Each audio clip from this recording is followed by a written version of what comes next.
Bon dia i moltes gràcies per convidar-me. Bon dia a tothom. Jo vinc en representació d'AIGEC, que és l'Associació de Joves Empresaris de Catalunya, i nosaltres, en quant a formació i accés a la formació, no trobem que anem malament. El que sí que anem malament, si posem el focus, és amb si Catalunya i Europa l'hem d'aixecar a les empreses, necessitem emprenedors. I el problema que tenim a les universitats o a les escoles és que quan vas a parlar amb els alumnes i els hi preguntes què és un empresari, moltes vegades encara pensen que l'empresari va amb puro i whisky a la mà i no veuen que un empresari és qualsevol persona que emprèn un projecte. Aleshores, jo posaria el focus a centrar-nos.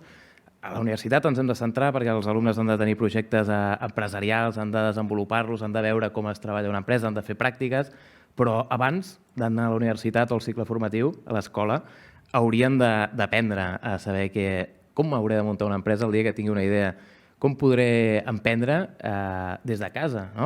Jo sempre els dic als alumnes que el millor moment per emprendre una aventura empresarial és quan viuen amb els pares encara. I per què no emprenen? Les estadístiques ens diuen que és a partir dels 35-40 anys que la gent s'anima a emprendre i a muntar una empresa. I per què no la munten quan encara viuen a casa, que hi ha menys risc, si ja tenen idees? Aleshores, a la universitat hauríem de poder estimular aquesta creativitat que moltes vegades tenen, però que potser no saben lligar. A nivell de formatiu, doncs evidentment que el model formatiu està potser encara, ens basem en el model tradicional i està estancat. Com bé ha dit en Xavier Prats, s'apropa un tsunami, o potser el tsunami ja el tenim aquí, i el que hauríem de fer és aprofitar-lo perquè tothom pugui, o tothom que tingui la vocació d'emprendre, la descobreixi i donar-li un impuls.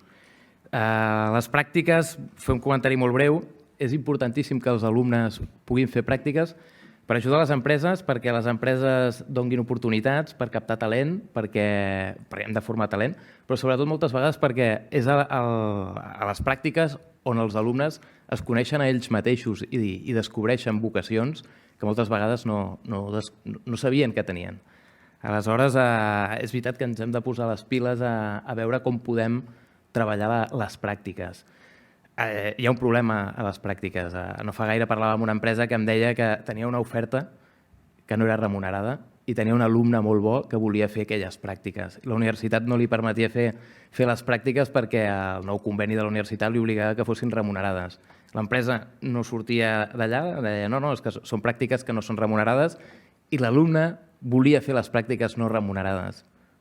Tothom va perdre, i el que hauríem de fer és pensar en el win-win, que tothom guanyi, l'alumne que pugui escollir, l'empresa que sí que estigui dins d'unes regles, però que pensi en això, que hem de captar talent i li hem de donar una empenta. I això és tot a l'inici. Moltes gràcies.